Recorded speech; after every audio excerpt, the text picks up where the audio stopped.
There are dozens of diets out there, from paleo, to vegan to strange and completely stupid. But one thing most of them have in common is that you can lose weight even if they are bad diets. The most recent example is of the famous television magician who lost a lot of weight by eating only potatoes for 1 year. Sounds crazy, but it worked. What is important to remember is that it wasn't that potatoes are a magic weight loss food, it is all about what he didn't eat and drink.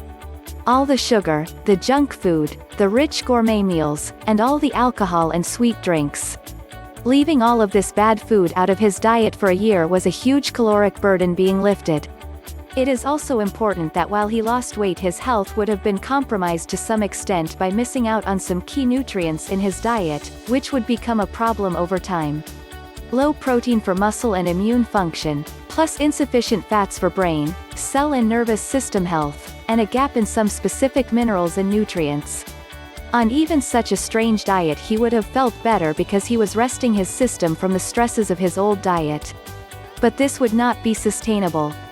There are, and have been, many bad diets, most of which will cause people to lose weight in the short term, often through calorie restriction, which means being hungry.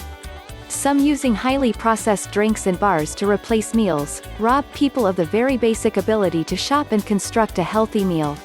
The problem is that the weight loss industry is not necessarily a part of the wellness industry. But weight loss without an increase in health is a short-term fix to a long-term problem and will usually result in weight returning plus some. Healthy weight loss requires the right food plan, plus adequate movement and, importantly, the right mindset and emotional support. Most people want to have their cake and eat it too, but I'm sure we all know that it just doesn't work that way.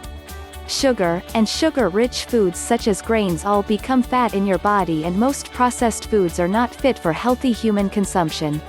You can either have your cake or your health, but there is little room for both.